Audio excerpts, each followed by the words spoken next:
Hello, everybody. Welcome to Haiku Talk. I'm your host, Ben Ga, your friendly neighborhood haiku poet. And today we're going to take a look at a senryu by Ernest Wit from the latest issue of Cattails. So, grab yourself a tasty beverage, sit back, relax, and let's get to some senryu.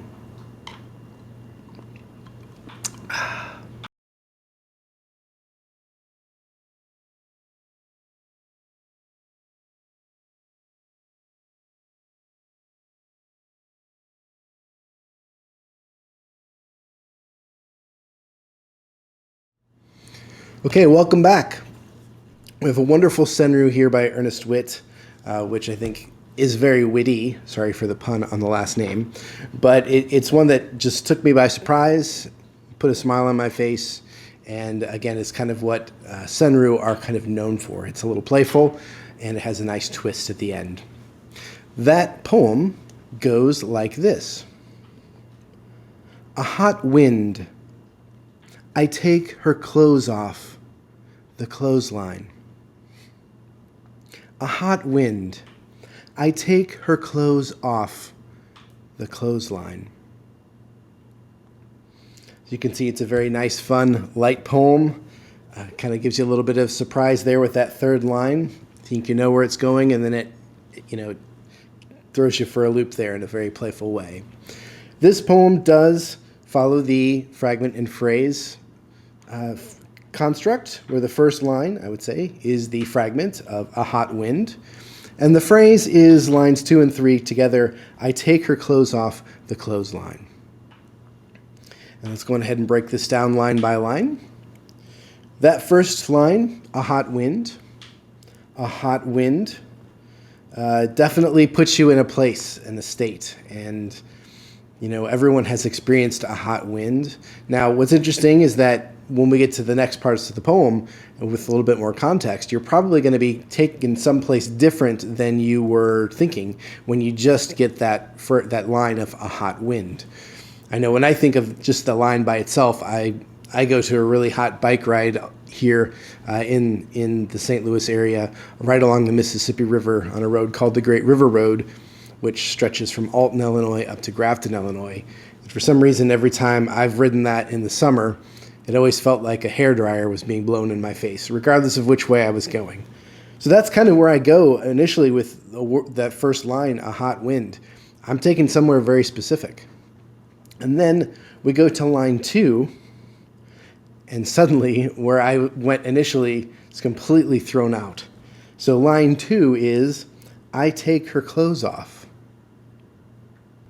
I take her clothes off, which is a very provocative line.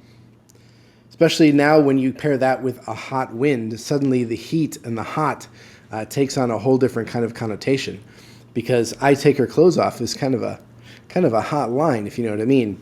And that pairs nicely with the word hot and wind. So the juxtaposition of those two lines together really set you up for something, really kind of get your mind going into some place in the boudoir, so to speak. Then the third line comes in with the punch, with the twist, with the aha, with the in the sense which gives it context.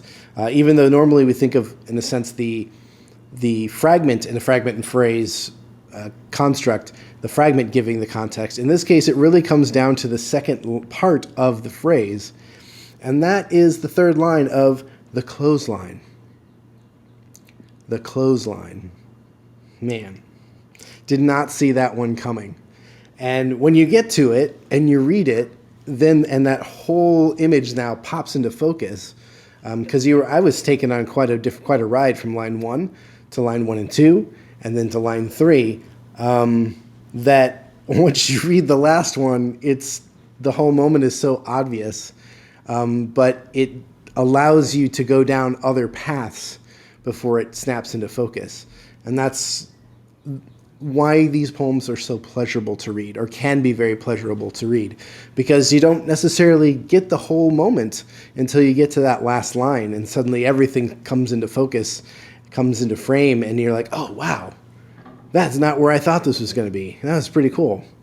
So I know when I start with a hot wind, I was not thinking of a clothesline, but now that I know it, and I reread the poem, a hot wind, I take her clothes off, the clothesline. It's just so obvious and simple. But the trick here is that Ernest gives us a lot to play with, a lot to chew on. It subverts expectations. It sets things up and then twists it on you, much like a good joke. And I don't mean that joke in a negative light here. I mean it in the best possible ways of storytelling and joke telling. There's that twist at the end. So this is a very well-written senryu. Thank you, Ernest Wit, out of Poland. Thank you, Cattails, for publishing this piece. And you can find out Cattails at the URL above.